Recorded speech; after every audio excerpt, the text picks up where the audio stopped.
Jadi belum lama ya, kurang lebih Baru 3 tahun ya. lagi menjalani proses ospek Ustaz. Ospek ya, Masya Allah. Jika aku menguji hambaku dengan habibataihi, dengan dua kekasihnya, dua penglihatannya, fasobar, lalu dia sabar.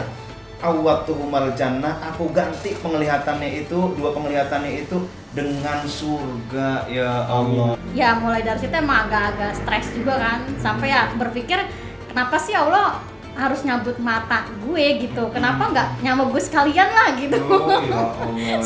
Seharusnya kan Islam sendiri yang memberikan pertolongan pertama ketika umat Islam itu berada dalam kesulitan, tapi ini yang membuka tangan, membuka lapangan terlebih dahulu justru malah mereka yang non muslim gitu. Itulah yang sangat disayangkan.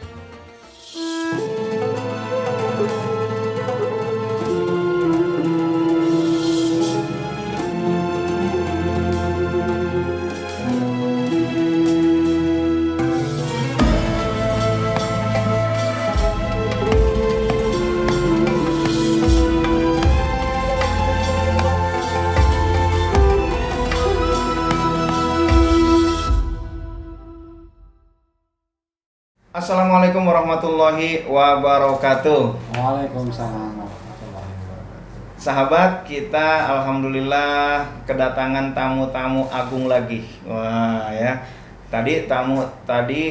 Ini namanya Mas Rahmat, yang ini namanya Mbak Citra, yang satu lagi namanya Mbak Arin. Oke ya. Yang pertama Mas Rahmat tadi nanya ke saya di ruang hatam ini. Ini lampunya nggak dinyalain, katanya begitu ya. Canda dia, padahal aku udah kenceng gitu ya. Saya bilang apa mau saya mau datengin matahari atau bagaimana? Ya, beliau ini sahabat-sahabat saya, ini teman-teman dari disabilitas netra ya. Jadi alhamdulillah ini beliau membawa keberkahan nih datang ke tempat kita nih. Sekarang saya mau ngobrol dulu dengan pertama adalah Mas Rahmat. Mas Rahmat, saya sebelum bicara tentang profesi ini kisahnya bagaimana Mas Rahmat ini bergabung ke klub ini. Komunitas tunanetra itu awalnya bagaimana, kapan, penyebabnya apa? Mas Rahmat, silakan Mas Rahmat. Assalamualaikum warahmatullahi wabarakatuh. Perkenalkan, saya Rahmat Effendi, saya bagian dari disabilitas netra. Saya alhamdulillah 3 tahun yang lalu Allah mengambil salah satu nikmat yang telah diberikan kepada saya, yaitu nikmat penglihatan. Tepat tahun 2018 saya sudah dinyatakan tunanetra.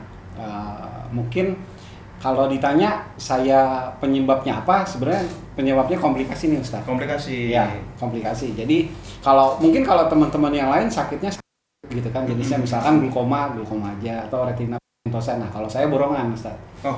Ya, saya borongan. Bukan harian.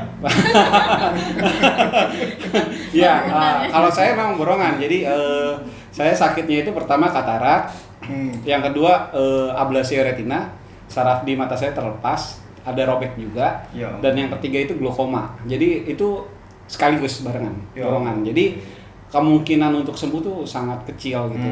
Sudah menjalani proses pengobatan baik medis ataupun non medis, tapi ya alhamdulillahnya mungkin Allah mentakdirkan saya untuk menjadi tunanetra seperti itu Ustaz. Iya begitu ya. Jadi belum lama ya, kurang lebih baru 3 tahun ya. Lagi menjalani proses ospek Ustaz. Ospek ya, Masya Allah. Teman-teman, ini beliau ini bisa jadi adalah pemilik KTPS. Kalau kita kan KTP, dia KTPS apa? Kartu Tanda Penduduk Surga.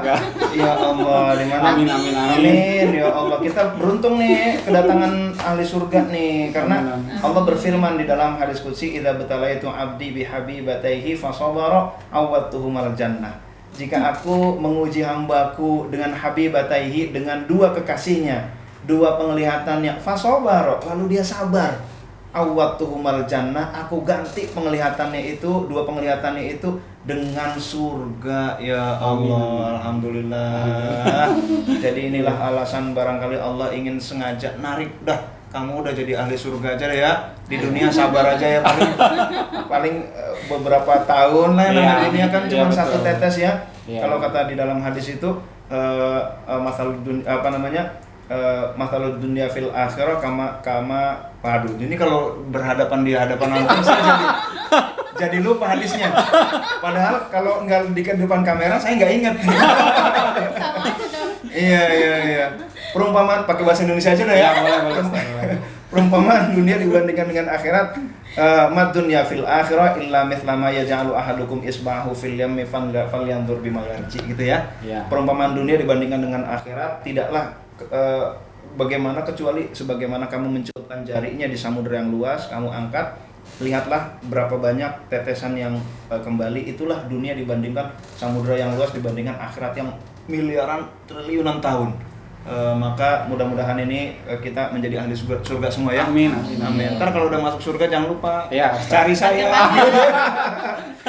Malaikat Latif mana Latif? Ya, jadi begitu ya. Masya Allah. Oke, lalu sebelum kita berbicara mengenai profesi satu-satu dulu. Sekarang adalah Mbak Citra. Mbak Citra ini coba cerita gimana ceritanya bergabung ke klub ini, gimana Mbak Citra? Iya, kita harus bergabung ini Ustaz di dunia kegelapan. Dunia kegelapan. Iya. Gelap di dunia tapi terang di akhirat ya. Iya. Insya Allah. Lanjut Mbak Citra, gimana ceritanya Mbak Citra? Assalamualaikum warahmatullahi wabarakatuh. Waalaikumsalam. Saya Citra Wiridina Putri, biasa dipanggil Citra. Kejadiannya awalnya itu waktu tahun 2005. Itu awalnya bangun tidur sih. Bangun tidur tiba-tiba langsung kabur gitu kan penglihatannya, dipikir karena kecapean kali. Karena kan waktu itu saya mondok di pesantren tuh di daerah Bekasi. Nah, karena jadwalnya padat. Pesantren apa Mbak Citra? Pesantren apa? Pesantren At-Taqwa. At-Taqwa Bekasi, Ki Haji Nur Ali. Ya. Di tahun 2005 itu saya pikir kecapean kan karena bangun tidur langsung burem tiba-tiba. Tapi kok makin kesini nggak ada perubahan. Seharusnya kalau kecapean kan paling cuma beberapa saat kan. Tapi ini malah menerus gitu. Akhirnya dibawa ke dokter. Kata pihak dokter sarafnya putus gitu, harus dioperasi. Tapi operasi pun kemungkinan berhasilnya itu hanya 30%. Nah, kalau misalkan nggak berhasil kan otomatis jadi total dong. Karena kondisinya waktu itu masih bisa lihat, masuknya masih low vision kali ya, masih penglihatan sedikit gitu. Karena takutnya nanti dioperasi malah jadi total, akhirnya memilih untuk nggak dioperasi. Mulai dari situ berhenti sekolah. Ya udah, karena masih belum mengenal kalau tunanetra itu sebenarnya bisa beraktivitas seperti orang normal, tapi waktu itu kan mungkin pengalaman pengetahuan tentang dunia tunanetra itu masih sedikit. Akhirnya ya udah menghabiskan waktu di rumah sampai 2012 gitu. Ya udah di rumah aja ngerjain kerjaan rumah. Alhamdulillahnya sih ngerjain kerjaan rumah masih bisa, kayak nyuci, nyetrika, beres-beres kita alhamdulillah sih masih bisa. Gitu. Jadi awal mulanya emang nggak ada kenapa-napa sih, dibilang jatuh juga enggak, dibilang kejedot juga enggak, tiba-tiba aja gitu. Kalau kata dokter mungkin analisanya itu karena kan di pesantren itu penerangannya agak kurang ya. Penerangannya kurang, terus setiap hari berkecimpung dengan membaca kitab yang tulisannya meringkel-meringkel kan, kitab gundul gitu kan. Jadi nggak kuat. Yang gondrong aja susah pasti yang gundul ya. Iya Allah. Iya. Karena emang dari kecil kan emang sarafnya udah lemah, emang dari bayi itu udah lemah. Dari bayi udah lemah ya.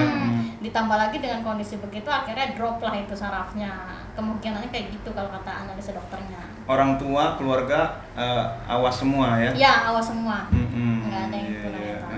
Iya. Lalu Mbak Arin, gimana ceritanya Mbak Arin nih? Arina Suwandi ya? Apa? Arina Suwandi. Apa sih? Oh iya, silakan Mbak Arin, ceritanya bagaimana, cerita dulu. Ya, Assalamualaikum warahmatullahi wabarakatuh. Waalaikumsalam warahmatullahi wabarakatuh. Saya Arina, saya alhamdulillah sekarang bekerja di Hatam. Saya lulusan dari Universitas Muhammadiyah Jakarta. Saya tunanetra dari semenjak umur 4 tahun karena posisinya saya dulu alhamdulillah sempat melihat, tapi lama-kelamaan mungkin karena saya lahirnya prematur, jadi seiring berjalannya waktu terus menurun gitu. Jadi pas totalnya itu umur 5 tahun. Nah, sebelumnya saya udah coba berobat kemana-mana gitu. Untuk orang tua saya masih berharap bahwa saya bisa melihat kembali, tapi alhamdulillahnya dengan izin Allahnya saya harus tidak melihat dulu untuk sementara waktu di dunia ini. Iya, luar biasa ya. Masya Allah, mantap ya Allah ya. Selalu bersyukur ya. Iya, Masya Allah. alhamdulillah. Oh iya ya. Jadi usia 5 tahun ya Mbak Arin ya, paling awal ya. Iya. Habis itu Mbak Citra sanawiyah ya. Ya, Alia tahun berapa tadi? 2005. 2005. Lalu 16 tahun, usia 16 tahun Mas Iya. Rahmat udah Saya usia 35 tahun. 35 tahun ya, baru 3 tahun yang lalu. 3 tahun yang lalu. Lalu saya mau tanya juga, itu awal-awal itu gimana tuh rasanya, meskipun sekarang udah bersyukur ya, tapi barangkali teman-teman pengen tahu itu gimana tuh awalnya ketika kejadian itu. Mungkin kalau untuk teman-teman yang tunanetra dari lahir, mungkin mereka proses penyusuannya nggak terlalu sulit ya, karena mereka memang dari awal tuh mereka sudah dibentuk untuk dididik di lingkungan yang kayak sekolah luar biasa seperti itu Ustaz ya. Tapi kalau misalkan untuk teman-teman yang tunanetra dewasa, itu hal yang paling pertama itu yang harus dilakukan adalah penerimaan diri. Ya kan, kalau kita belum bisa menerima diri kita sebagai tunanetra, kita pasti akan merasa depresi. Dan rata-rata teman-teman yang mengalami tunanetra di usia dewasa itu pasti mengalami depresi. Bahkan ada yang sampai depresinya itu selama sekitar 10 tahun itu ada. Ya Allah. Dan menurut pengakuan teman-teman yang tergabung di berbagai komunitas atau yayasan, bahkan di antara mereka itu mencoba untuk bunuh diri Ustaz. Ya Allah. Seperti itu.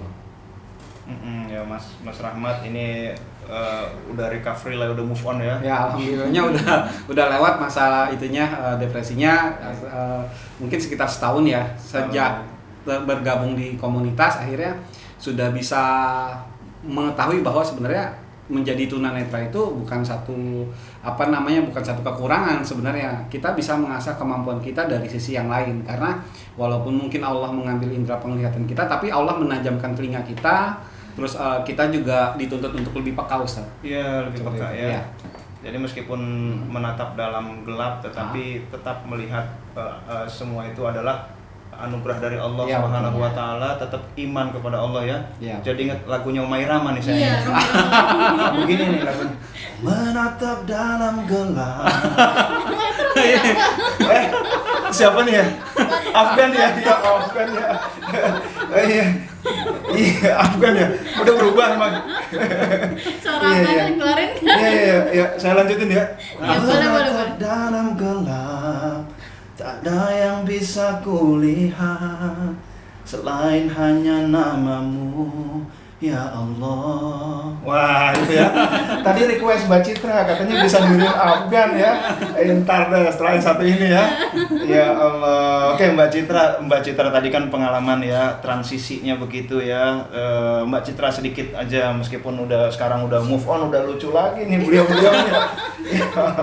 Udah lucu lagi, tapi gimana, silakan Mbak Citra barangkali. Iya, jadi prosesnya kalau dibilang aku lumayan cukup panjang ya.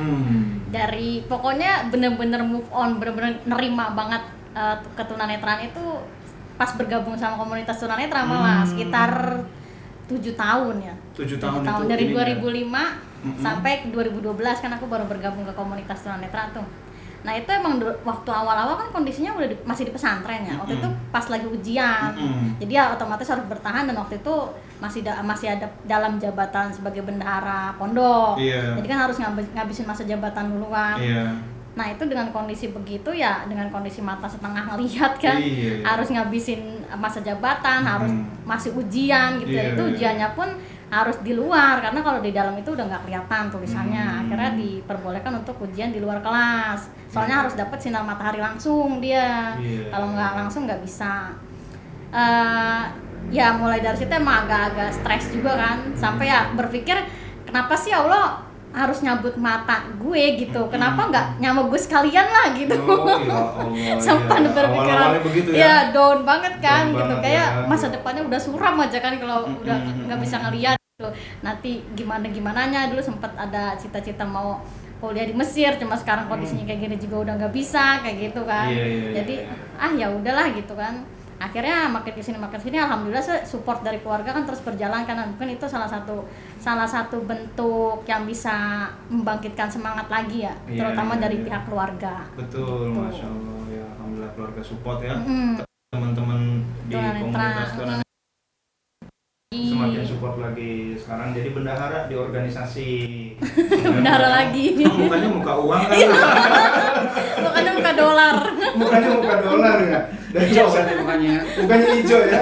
Ya Allah, iya.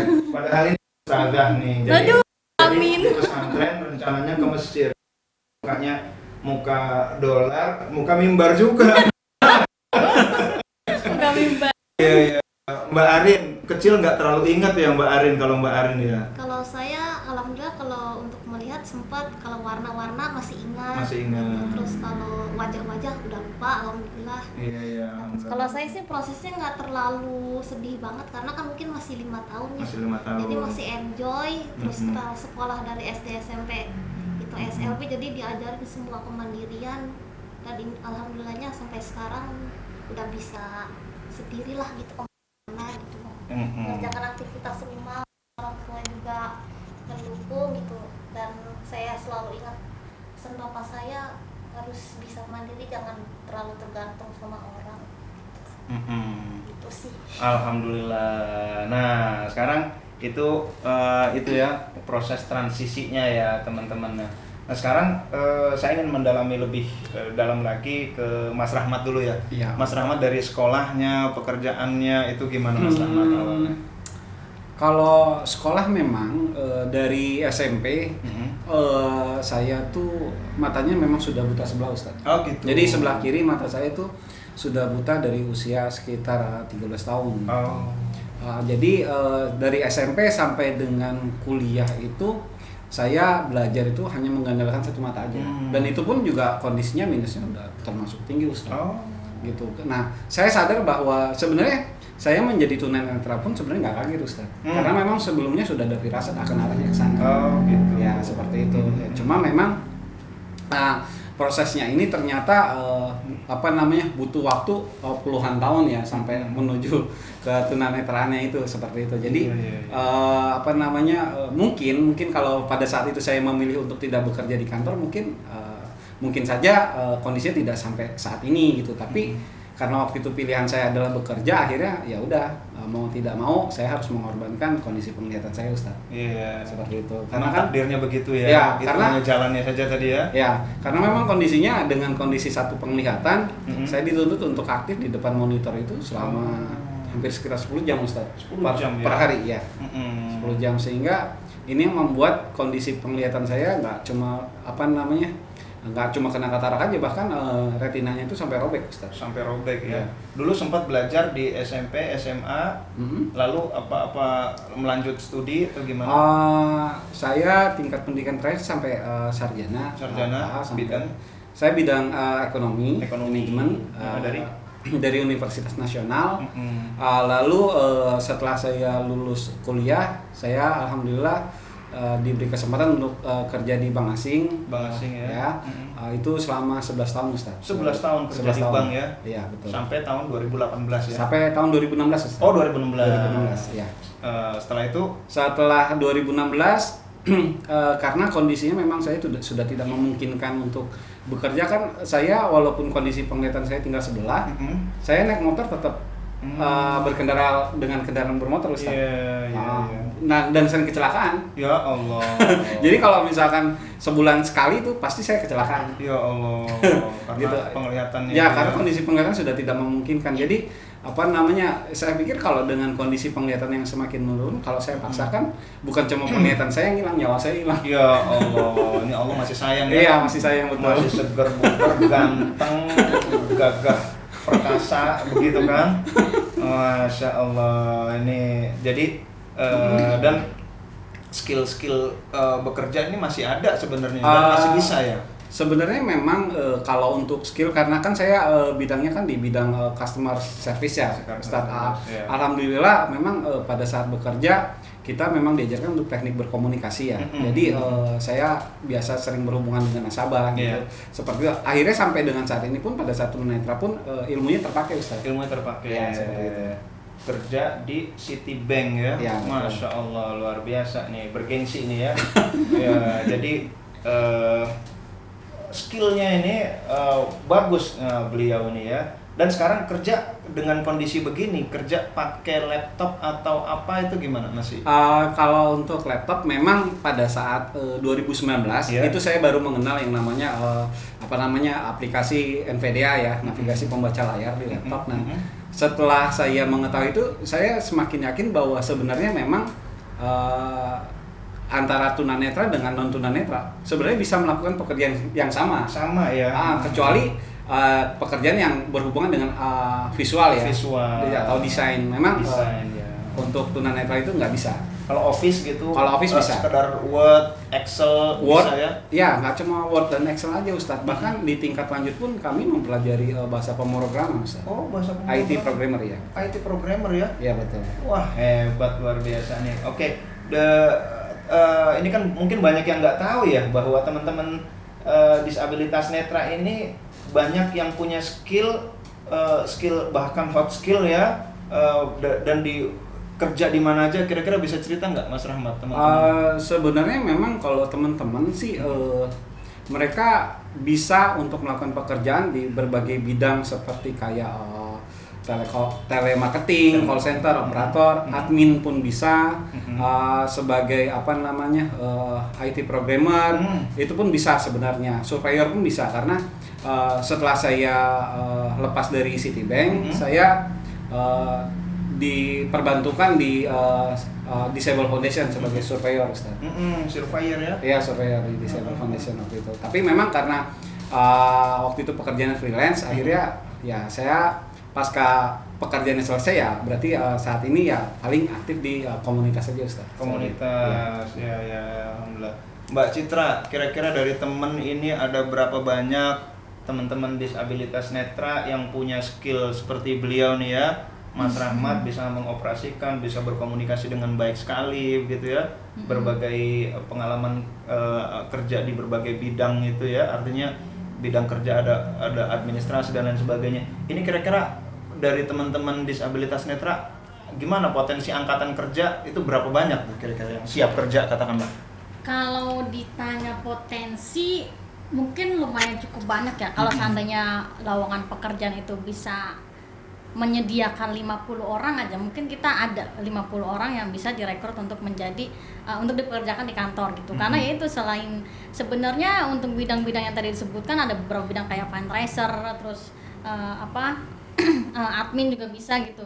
Cuma yang mereka tahu itu cuma sekedar telemarketing gitu, dan sangat disayangkan ternyata lowongan-lowongan pekerjaan itu masih belum dibuka sama beberapa lembaga atau perkantoran yang seharusnya bisa merekrut teman-teman tunanetra gitu. Ada beberapa memang stasiun TV, terus beberapa perbankan konvensional kan yang udah merekrut beberapa teman-teman tunanetra gitu. Cuma kenapa lembaga-lembaga lain, perkantoran lain tuh belum bisa mencontoh mereka gitu. Padahal kita udah punya bukti nih. Ternyata teman-teman tuna itu bertahan cukup lama ya di kantor itu gitu, dengan pekerjaan yang menurut pihak kantor itu lumayan cukup bagus gitu untuk kinerjanya gitu, bisa bersaing lah untuk yang awas juga, untuk yang non disable gitu.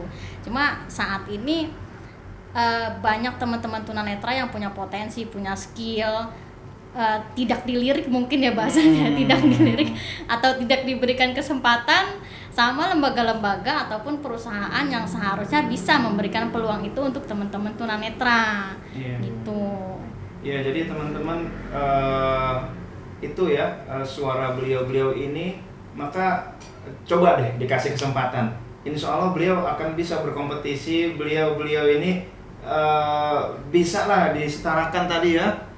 Karena saya juga menyaksikan sendiri gitu kan, pandailah kerjanya, hebat-hebat lah gitu ya kalau ketika diberi kesempatan.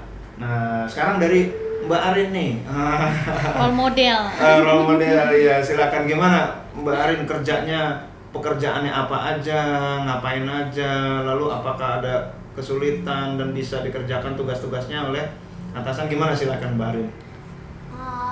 Kalau sekarang alhamdulillah saya sebagai admin di Hatam, alhamdulillah semuanya bisa akses karena menggunakan handphone dan laptop. Nah, di handphone dan laptop itu ada aplikasi khususnya di Android namanya Talkback. Nah, itu kalau di laptop itu emang ada khusus juga namanya JAWS. Itu jadi dia untuk pembaca layar, untuk kita untuk mengoperasikan handphone dan laptop. Nah, saya alhamdulillahnya untuk saat ini di Hatam sudah lengkap ya, untuk saya bisa membaca WhatsApp, membalas WhatsApp.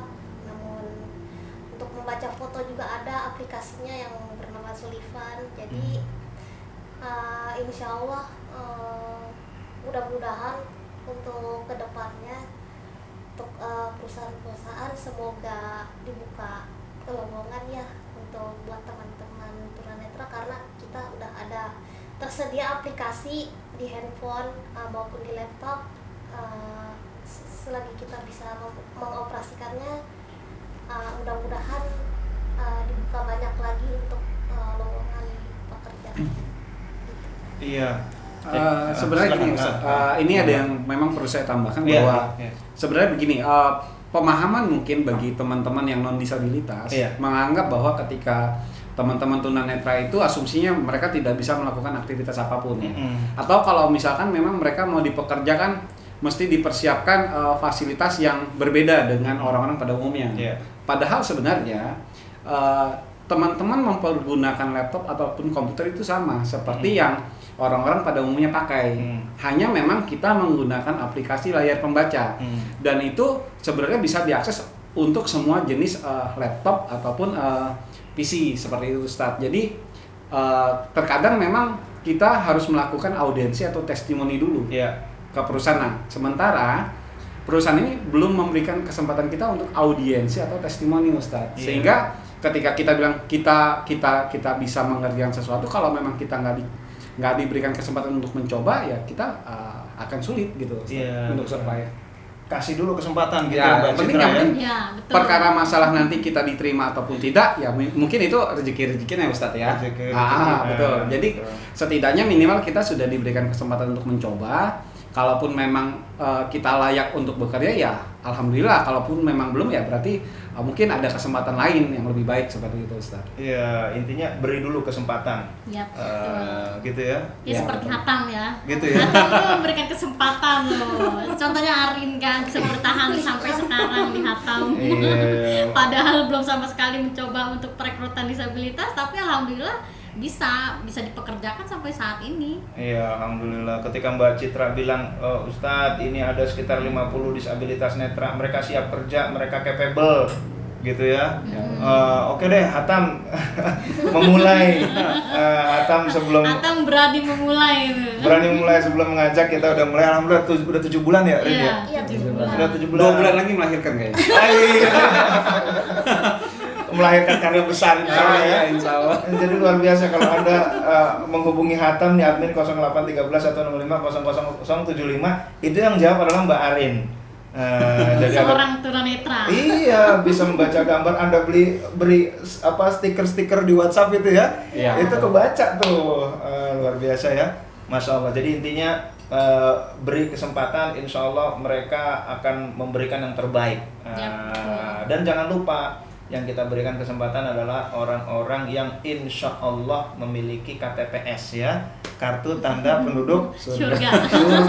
Ya Allah, mudah-mudahan pas Arin nanti di surga, Irin, mana dulu yang mempekerjakan saya gitu ya. Mana bos saya? Iya, bos saya mana, atasan saya nih gitu ya. Ya Allah, teman-teman aku waktu di kantor mana ya Allah gitu ya. Pas dicari totonya alhamdulillah udah ada gitu ya. Nah, jadi begitu teman-teman, dari suara teman-teman kita disabilitas netra, ada tambahan barangkali ibaratnya closing statement dari Mas Rahmat dulu. Sebenarnya memang yang perlu saya sampaikan bahwa sebenarnya memang teman-teman tunanetra atau disabilitas itu bukan untuk dikasihani, tapi sebenarnya kita lebih ingin diapresiasi, Ustaz. Itu yang paling penting, karena memang kita juga tidak menutup mata dengan kondisi yang ada sekarang, karena kesenjangan antara disabilitas dengan non disabilitas itu memang sangat terasa sekali, apalagi untuk kami yang memang kategorinya kami minoritas gitu. Sebenarnya memang yang kami butuhkan adalah saat ini adalah peluang atau kesempatan untuk mendapatkan pekerjaan yang sama seperti orang-orang pada umumnya, karena banyak pekerjaan yang memang sebenarnya bisa kami lakukan gitu. Dan ini terbukti memang dari beberapa teman-teman kami yang memang mereka sukses di bidang-bidang tertentu, karena walaupun kami sebagai tunanetra, kami juga punya potensi lain, seperti mungkin teman kami ada yang pernah menjuarai kejuaraan untuk IT programmer di tingkat nasional yang diselenggarakan oleh Telkom. Itu kami mendapat juara 1. Itu yang pertama. Lalu yang kedua, padahal pesertanya mix, ya?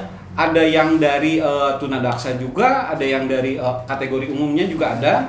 Dan kami bukan saya sih sebenarnya pemenang, tapi lebih ke rekan saya. Itu mereka mendapatkan juara 1 seperti itu, Ustaz. Itu untuk IT programmer. Bahkan ada salah satu tunanetra yang dia punya profesi itu 5. Ya, dia sebagai motivator, dosen juga, penerjemah juga, ya kan? Penerjemah juga, dia penulis juga. Wow, ya, penulis juga. Nah, itu sebenarnya kalau kita sendiri, walaupun memang kondisinya kita memiliki keterbatasan, tapi alhamdulillahnya Allah juga membukakan kesempatan lain untuk kita sebenarnya bisa berkembang, Ustaz.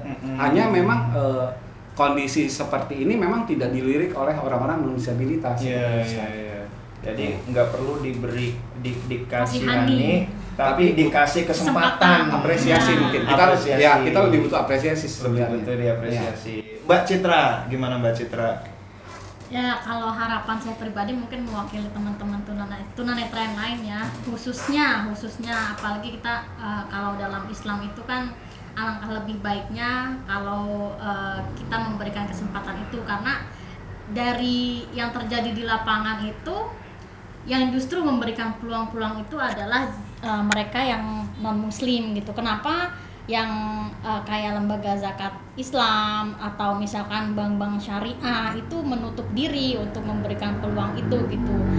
Seharusnya kan Islam sendiri yang memberikan pertolongan pertama ketika umat Islam itu berada dalam kesulitan, tapi ini yang membuka tangan, membuka lapangan terlebih dahulu justru malah mereka yang non-muslim gitu. Itulah yang sangat disayangkan. Jadi saya menghimbau mungkin untuk teman-teman yang memang bisa memberikan peluang itu, cobalah berikan peluang itu atau kesempatan itu untuk teman-teman tunanetra gitu, supaya mereka bisa menunjukkan potensi yang ada dalam diri mereka gitu. Jadi bukan hanya sekedar dikasihani atau misalkan diberi gitu, kita juga pengen usaha dari keringat kita sendiri yang nantinya hasil itu bisa menjadi penghidupan kita seperti layaknya orang pada umumnya gitu. Jadi intinya memberikan kesempatan itu aja deh.